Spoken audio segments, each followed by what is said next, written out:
And Puka Nacua joins us now on SportsCenter. Puka, welcome. Thank you very much.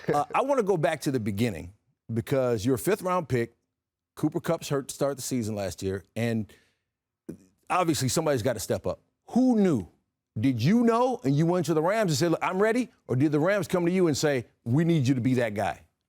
I think it was definitely the second way, the way the Rams came to me and were like, well, we need you to be that guy. I don't think there was never a moment where I was like, oh, I felt like they thrusted me into a new role or something new. I was just like, man, I'm showing up every day. And then we showed up week 1 in Seattle, and it was like, holy cow, it seemed the ball was coming my way, and we were able to find that connection and that flow, and just being able to take it all in at that moment. 105 catches, 1,486 yards, both all-time rookie records. How did what you wound up doing compare to what you expected? It definitely blew it out of the waters. I feel like I came in with a lot of confidence. You need confidence to go out there and compete at your highest on Sundays. But I never imagined being able to set and break NFL records in my rookie season. And now you're a bona fide star in a town that loves stars. So when did you know after that season, my life has really changed now? Yeah, I guess showing up to the grocery store on like a Thursday before our games on Sundays, and kind of going through and not wearing non-associated Rams gear, and then somebody being like, "Hey, are you the guy that plays football for the Los Angeles Rams?" And I was like, yeah, that's me actually. And I just knowing that there's so many people out here. I see all the traffic that you get stuck in out here, and I was like, there's so many people who are doing so many different other things, and for somebody to recognize me and out there without my gear on. Yeah. First of all, it's hard to see past the helmet, but yeah. It was like, okay, I think somebody's gonna recognize me now. Okay. We saw you in the NBA Celebrity All-Star Game last year, and you threw one down. Yeah. Did you go in saying, if I get the chance, I'm rocking one? Oh, I had to. That was like, I didn't care if I had 2 points only, and my dunk was the only thing. I was most excited to get that dunk. All right, so now you have to avoid the dreaded sophomore slump. You went down from 218 to 210 now. Now, I've learned that Puka means chubby. Yep. And in Samoan, and your receiver coach said your stomach will go one way when you cut the other way. Yeah, exactly. So you got down to 210.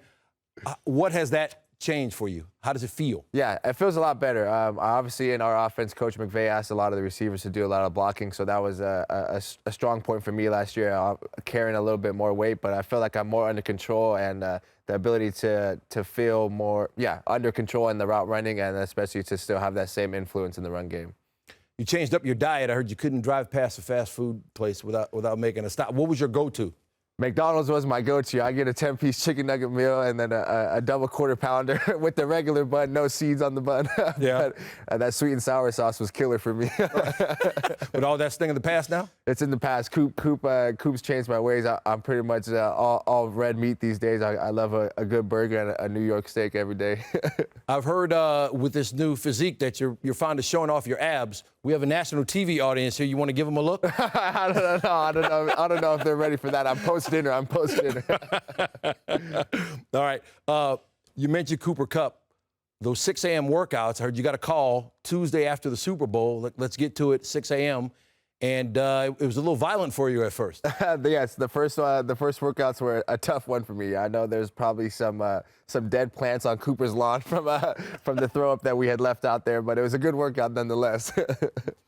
In general, he's been a mentor for you, helping you get adjusted to the NFL. What have you learned from him?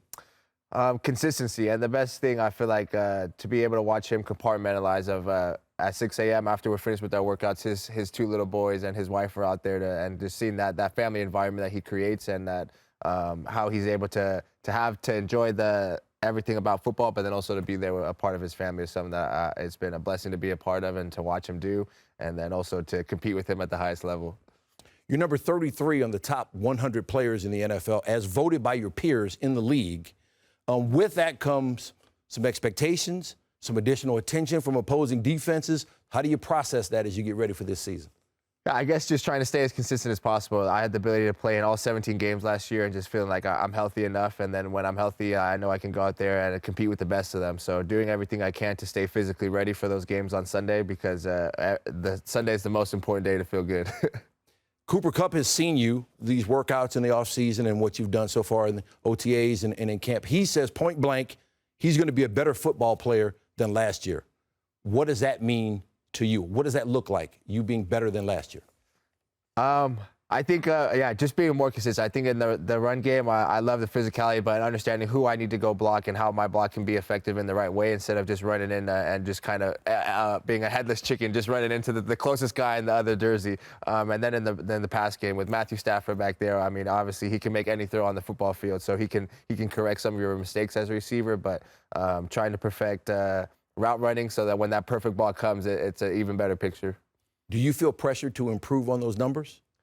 Not necessarily. I guess it is. The standard for myself has definitely been set high, and in our room it's set high with the guy Cooper Kupp, having him out there. But also makes me super excited just for. I know my success will come when the team win. Well, I feel like in the back half of the season, that's when the energy and the production felt right for the Rams offense. So I know that was in continuity of everybody evolving all at once.